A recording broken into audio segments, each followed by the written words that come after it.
이번 사우디아라비아전은 우리가 조별리그에서 만났던 바레인이라던가 요르단, 말레이시아 이런 팀들과의 경기와는 완벽하게 다른 스타일의 경기가 될 텐데 사우디아라비아 자체가 굉장히 공격적인 경기 운영을 하는 팀이고요. 사실 아시안컵 내에서 한국을 상대로 공격적인 경기 운영을 할 수 있는 팀이 몇 팀 안 되죠. 사우디아라비아를 제외하면 일본 정도가 우리를 상대로 라인을 높여서 경기를 할 수 있는 그런 팀이라고 할 수가 있겠는데 어쨌든 이 사우디아라비아가 라인을 올리다 보니까 우리 입장에서도 그동안 답답했던 공격의 패턴보다는 상대 수비의 뒷공간을 조금 더 활발하게 노릴 수 있는 장면들이 나올 거고요. 그리고 반대로 사우디아라비아가 올라오는 만큼 우리도 라인을 올리기 때문에 우리 수비 뒷공간에 대한 문제가 더 많이 발생할 수 있는 경기가 바로 사우디아라비아전이라고 할 수가 있겠는데요. 사우디아라비아는 볼을 잡았을 때 좌우 풀백이 아주 공격적으로 올라가는 전형을 써요.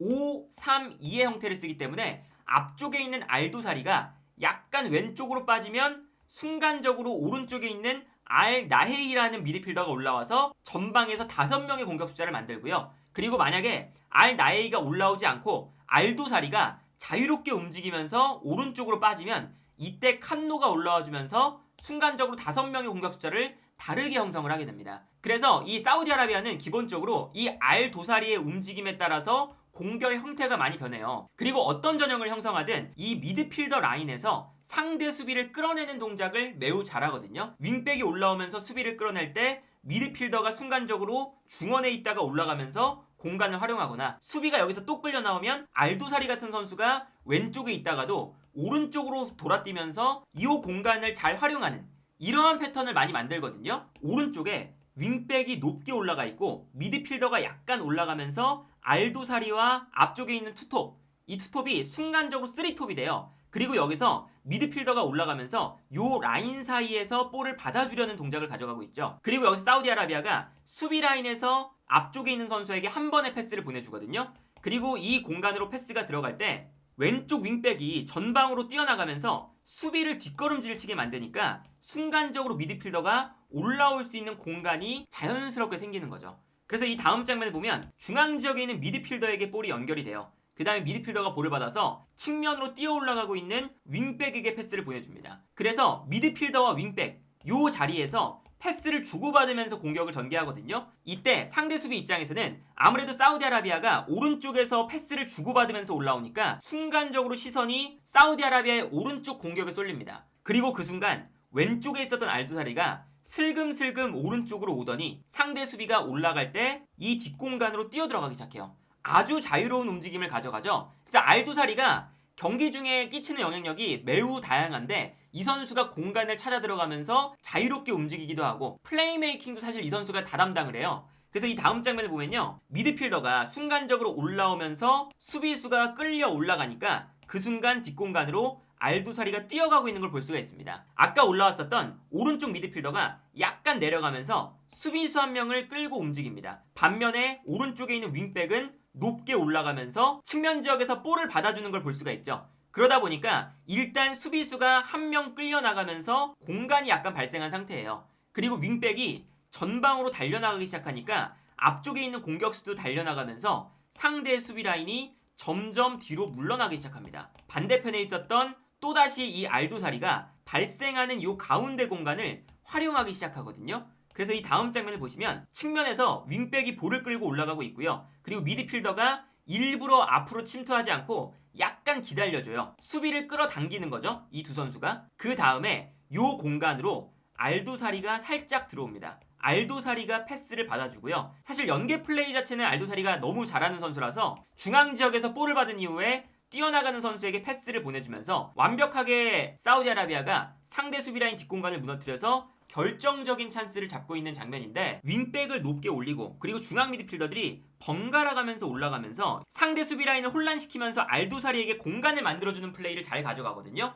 그런데 이때 볼 수 있는 건 알도사리가 약간 미드필더처럼 뛰다 보니까 중원 라인에 선수 숫자가 많은 형태로 경기를 할 때가 많아요. 이 중앙 지역에서 볼을 주고받는 이런 패턴이 우리 대표팀의 약점이죠. 우리가 기본적으로 4-4-2 전형을 쓰게 된다면 이강인, 황희찬, 조규성, 손흥민 이렇게 4명의 선수가 공격적으로 너무 올라가다 보니까 그리고 미드필더 라인에 황인범과 박용우 2명의 선수만 남게 되고 좌우 측면에 있는 선수들도 중앙으로 들어오는 게 아니라 그냥 측면 지역에 늘상 자리를 잡고 있잖아요. 이 가운데 공간에서 사우디아라비아는 알도사리의 자유로운 움직임, 그리고 알도사리에게 공간을 만들어주기 위해서 왼쪽에서는 칸노, 오른쪽에서는 알나에이 이런 선수들이 올라오면서 의도적으로 미드필더들을 본인에게 끌어당기거든요. 그래서 사우디아라비아의 공격 장면을 보면 미드필더의 움직임이 매우 유기적으로 움직여요. 이 장면도 보시면요. 왼쪽 윙백이 높게 올라가면서 상대의 측면 수비를 한 명 붙잡아 놓고 있고요. 이때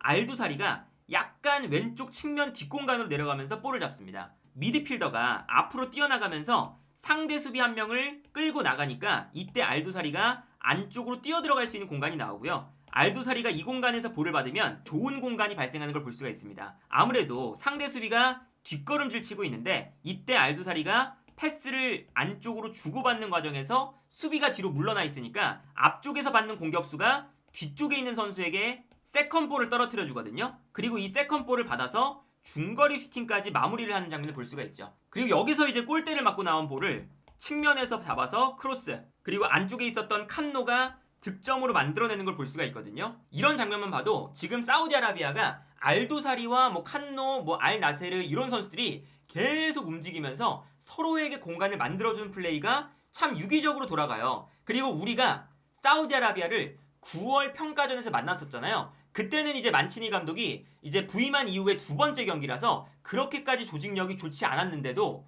이러한 플레이가 그때도 꽤 많이 나오면서 우리 대표팀의 수비 뒷공간이 순간적으로 무너질 때가 있었거든요. 사우디아라비아의 공격 숫자가 기본적으로 5명이죠. 좌우 풀백이 올라오고요. 이때는 포백을 쓰긴 했는데 좌우 측면 공격수들이 중앙으로 들어가면서 5명의 공격 숫자를 만들고 있어요. 그리고 5명의 공격 숫자 중에서 원톱을 제외한 좌우 측면에 있는 선수들이 살짝 내려와서 우리 대표팀의 미드필더들과 싸워주고 있죠. 기본적으로 우리가 이 장면에서도 중원의 선수 숫자가 좀 부족하다 보니까 사우디아라비아가 편안하게 안쪽으로 볼을 끌고 올라갈 수가 있었거든요. 그리고 그 순간 볼을 끌고 올라오다가 앞쪽에서 어떤 현상이 발생하냐면 알도사리가 약간 내려오니까 정승현 선수가 알도사리를 따라갔어요. 그리고 앞쪽에 있는 우리 김민재 선수가 바깥쪽으로 뛰어가는 공격수를 따라가야 됐습니다. 반대편에 있는 선수가 이 공간으로 침투해 들어가고요. 침투해 들어가는 선수에게 편안하게 볼을 끌고 올라오던 미드필더가 찔러줄 수가 있었던 거죠. 그래서 우리가 순간적으로 이 패스가 들어가면서 사우디아라비아의 패스에 뒷공간이 순간적으로 무너지고요. 여기서 측면으로 뛰어들어가는 선수에게 또다시 패스를 보내주면서 우리가 측면 지역에서 완벽하게 수비가 무너지는 이런 장면을 보여줬었거든요. 근데 이런 장면이 9월 A매치에서 매우 많이 나왔습니다. 그러니까 이 사우디아라비아가 9월 달에도 우리를 상대로 공격적인 경기를 했고요. 물론 그때와 전술이 약간 달라지긴 했지만 3백에서 4백으로 좀 달라지기도 하고 두세 명 정도가 바뀌긴 했어요. 그런데 전체적인 틀은 비슷합니다. 미드필더 라인에서 만치니 감독이 원하는 이 사이사이 공간으로 계속 선수들이 움직여주는 거. 만치니 감독이 이탈리아 대표팀에서 이끌었을 때 에이스의 역할을 했던 인시니의 역할이거든요. 알도사리가 이 사이사이 공간으로 계속 움직여주면서 우리 미드필더나 수비 라인을 괴롭힐 거예요. 그러면 이때 수비가 순간적으로 끌려가는 순간 다른 선수들이 공간을 활용하면서 찬스를 만들고 혹은 다른 선수들이 뛰어들어가면서 이 선수들에게 수비가 쏠리는 순간 알도사리한테 공간이 나오고 이렇게 사우디아라비아가 전체적으로 이번 대회뿐만 아니라 만치니 감독이 부임한 이후에 공격 라인에서의 오프 더블 플레이를 통한 유기적인 움직임과 공간 창출 이런 것에 대해 아주 뛰어난 모습을 보여주는 팀이고요. 그리고 여기서 사우디아라비아의 강점은 같은 팀에서 뛰는 선수들이 많습니다. 일단 기본적으로 알힐랄에서 뛰는 선수들이 많거든요. 이게 아마 다음 경기 베스트 11에 가까운 라인업인데 이 라인업에서도 알도사리, 알샤흐리, 칸노, 알브레이크, 알불라이, 알탄바티, 압둘하미드 이 6명의 선수가 같은 팀에서 뛰어요. 알힐랄에서 뛰고요. 그리고 알오자미, 알카이바리, 플러스 알나헤이 이 3명의 선수는 호날두가 뛰고 있는 알나스르에서 뜁니다. 그러니까 당장 이것만 봐도 골키퍼를 제외한 필드 플레이어 10명 중에 7명이 알힐랄, 3명이 알나스르라는 뜻이거든요. 자연스럽게 같은 팀에서 뛰는 선수들이 많으면 많을수록 조직력적인 측면에서 뛰어난 팀이라는 것을 부정할 수가 없겠죠. 그러니까 우리가 이번 대회에 계속 역습을 너무나 쉽게 허용하면서 실점을 하는 장면들이 많잖아요. 말레이시아전도 그랬고 그리고 요르단전도 그랬고 바레인전도 똑같았어요. 실점을 하는 패턴 자체가 미드필더 라인에서의 좀 약간 경합 능력이 부족하고, 그리고 미드필더 라인의 선수의 숫자가 좀 부족하고, 그러다 보니까 우리가 수비 라인 앞공간이 너무나 텅텅 비게 되는 그런 장면들이 많이 반복이 되고 있는데, 사우디아라비아는 그 점을 너무나 잘 활용할 수 있는 조직력과 개인 능력을 갖춘 팀이다 라고 볼 수가 있겠고, 반면에 우리 입장에서도 사우디아라비아를 만나는 건 우리 앞선 라인의 강점, 황희찬, 손흥민의 공간 침투, 그리고 이강인의 패스 능력을 활용할 수 있는 최적의 상대가 사우디아라비아일 수도 있습니다. 좌우 윙백이 높게 올라오고요, 수비 라인도 공격을 하기 위해서 높게 올라와요. 물론 우리와의 경기에서는 조금 더 수비 라인이 내려갈 수도 있겠지만 기본적으로 라인이 높은 팀입니다. 그러면 우리의 수비 라인도 높아지고 상대의 수비 라인도 높다 라고 했을 때 서로의 뒷공간을 노리게 될 텐데, 이런 상황에서는 아무래도 앞쪽에 있는 공격수들의 결정력, 그리고 라인 브레이킹 능력이 매우 중요하잖아요. 그런데 우리 대표팀에는 손흥민과 황희찬, 프리미어리그에서 득점왕 경쟁을 하는 두 명의 선수가 있고요. 이 두 선수의 강점이 라인 브레이킹에 있죠. 그리고 여기에 더해서 이강인이 당장 이 아시안컵에서는 대적할 만한 선수가 없을 정도로 이 패스를 뿌려주는 능력이 압도적이거든요. 사우디아라비아의 수비 라인이 올라올 때 손흥민과 황희찬의 침투, 이강인의 스루 패스, 이게 들어간다면 의외로 쉽게 우리가 물리칠 수 있는 가능성도 어느 정도 존재한다고 볼 수가 있어요. 그래서 예를 들면 우리가 9월 A매치 때 사우디아라비아를 만난 경기에서 이런 장면을 볼 수가 있습니다. 사우디아라비아가 앞쪽에서 압박을 강력하게 걸고 있죠. 이때 김민재가 직접 볼을 몰고 올라갑니다. 사우디아라비아의 수비 라인을 보시면요, 꽤나 높게 올라와 있죠. 그리고 그 라인 사이로 뛰어들어가는 선수가 손흥민 선수였어요. 그러니까 김민재 선수가 직접 끌고 올라오다가 뒤로 뛰어들어가는 손흥민에게 한 번의 스루 패스를 넣어줍니다. 이 스루 패스가 들어가면서 사우디아라비아의 수비 라인이 뒤로 물러나게 되고요. 이때 손흥민 선수가 볼을 잡을 때 수비수들이 손흥민만 바라보고 있으니까 그 뒷공간으로 또다시 이재성 선수가 뛰어들어가면서 손흥민 선수가 스루 패스를 한 번 더 넣어주거든요. 여기서 완전히 이재성 선수가 수비 뒷공간을 무너뜨리면서 1대1 찬스를 맞이하는 이런 장면도 있었고, 수비 라인에서 우리가 볼을 잡았을 때 사우디아라비아의 선수들이 앞쪽에서 압박을 걸고 있습니다. 우리가 전방으로 그냥 한 번에 볼을 걷어내요.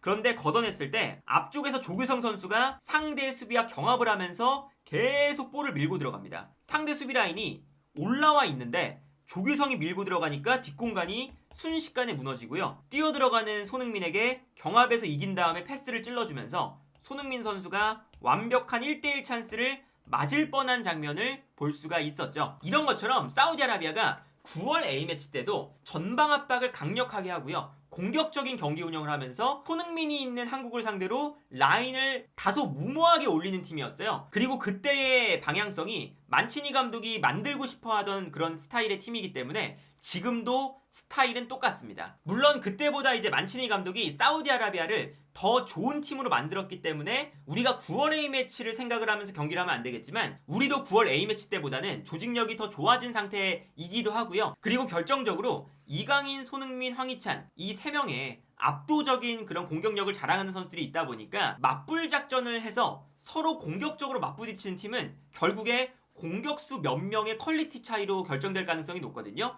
그러한 측면에서는 우리가 아무리 알두살이라는 아주 좋은 선수가 있는 사우디아라비아지만 우리의 공격 라인이 훨씬 더 우위에 있다 라고 할 수가 있겠고, 다만 우리가 사우디아라비아가 라인을 올렸을 때 그 뒷공간을 노리려면 중앙 라인에서 상대의 압박을 이겨내고 올라갈 수 있는 그런 이제 포인트들을 잘 만들어야 될 것 같아요. 중앙 지역에 사이사이 공간에 선수들이 잘 들어가 있는 모습을 볼 수가 있죠. 그러니까 안쪽에서 수적 우위를 많이 만들어내는 플레이를 많이 해줘요. 패스를 주고받으면서 공격을 전개하는데 패스를 주고받다가 볼을 빼앗깁니다. 상대팀이 볼을 끊어서 역습으로 올라가는데 사우디아라비아가 곧바로 이 중앙 지역에서 강력하게 달려들면서 전방에서 볼을 끊어내는 모습을 볼 수가 있어요. 만약에 사우디아라비아가 공격적으로 올라왔을 때 여기서 사우디아라비아의 압박을 이겨서 못 올라간다면 역습이 안 되는 거잖아요. 그러다 보니까 우리가 조별리그에서 보여줬던 것처럼 미드필더 라인에서의 좀 공백이라던가 간격 유지가 잘 안 되면 사우디아라비아의 미드필더 라인에 역으로 당할 수가 있다 라는 얘기가 나오는 것도 이런 이야기 때문이고, 그렇기 때문에 우리가 최전방에 손흥민과 조규성 투톱으로 갈 것이 아니라 이재성 선수를 투입하면서 손흥민을 원톱으로 두고 미드필더 라인에 3명의 선수를 두는 것이 어떨까 하는 이야기가 나올 수밖에 없거든요. 그러니까 기본적으로 사우디아라비아는 중원에 3명의 미드필더 플러스 알도사리까지 내려와서 플레이하는 한 3명에서 4명 정도의 미드필더 라인을 구성을 하잖아요. 물론 선수의 숫자가 절대적으로 중원 싸움에서 이기는 결과로 나타나진 않지만 우리가 조별리그에서 좋지 않았던 것은 결국에는 중원 라인에서의 숫자 문제, 그렇기 때문에 발생하는 중원 싸움에 대한 경쟁력 문제, 이런 것들이었기 때문에 이번 16강전은 클린스만 감독이 우리의 미드필더 라인을 어떻게 강화할 것인지에 대한 고민이 철저하게 이루어진 다음에 나오지 않으면, 사우디아라비아가 당연히 우리보다는 전력이 낮은 팀이지만 만만치 않은 팀이기 때문에 조별리그에서 반복됐던 문제가 계속해서 똑같이 일어난다면 쉽게 이길 수 없고 8강전에 올라가기는 힘들다. 그래서 클린스만 감독이 조별리그 때와는 다르게 전술적인 변화를 잘 가져왔으면 좋겠네요.